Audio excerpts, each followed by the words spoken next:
Nel mondo dello sport, ogni gesto, ogni decisione, ogni respiro possono trasformare una competizione, ma c'è un fattore invisibile che spesso fa la differenza tra il successo e il fallimento. È la qualità della nostra attenzione.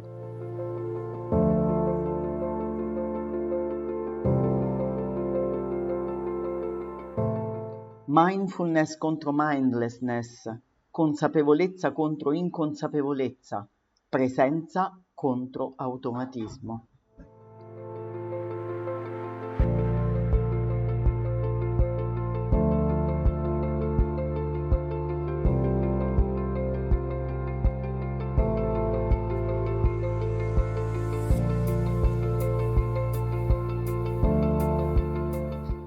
Essere mindful significa abitare pienamente il momento presente, riconoscere pensieri, emozioni e sensazioni senza esserne travolti. Mindlessness invece è il pilota automatico, reagire per abitudine, paura o convinzioni limitanti.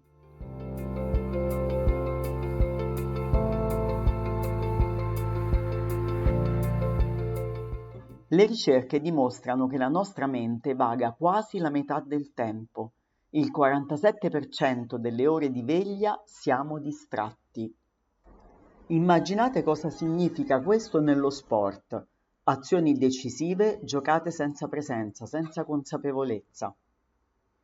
Una squadra che ha perso più volte contro lo stesso avversario si allena più con la paura di perdere che con la voglia di vincere. Un cestista talentuoso che si crede scarso in attacco evita i tiri, la sua convinzione diventa una profezia che si autoavvera. E quante volte vediamo atleti che si allenano solo per finire la sessione di allenamento? Movimenti meccanici, testa altrove. In gara questa assenza mentale si traduce in errori banali. Mindlessness significa lasciare che la mente giochi contro di noi.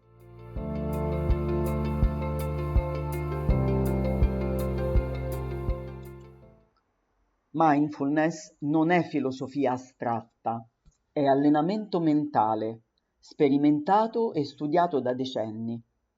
Atleti come Cody Taylor, leggenda del rugby neozelandese, l'hanno usata per cogliere dettagli invisibili agli altri, alle menti non allenate alla presenza mentale. LeBron James, campione del basket NBA, testimonia la capacità che gli ha regalato la meditazione di stare a suo agio nel disagio, che significa saper accettare ogni condizione, anche la più avversa, mantenendo presenza mentale. Un podista consapevole accoglie la fatica senza farsene travolgere. Un tennista impara a osservare pensieri negativi senza trattenerli, come nuvole che passano e vanno via, riuscendo a ritornare immediatamente nel gioco. Mindfulness è la chiave che trasforma i limiti in opportunità.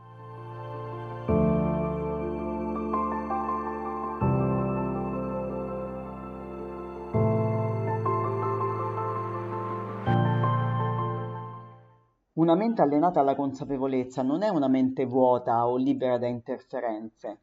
Funziona come il custode nella portineria. Seleziona chi e cosa far entrare. Non impedisce agli stati mentali e ai pensieri negativi di presentarsi, ma li riconosce e li lascia andare. Questa abilità non è un dono innato, si costruisce con costanza, pratica e allenamento, proprio come un muscolo.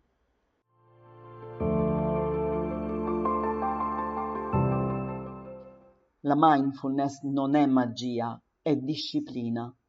Allenando la mente alla presenza, l'atleta trova calma, lucidità ed equilibrio anche nei momenti più difficili. Il più grande alleato della performance non è fuori, ma dentro di noi.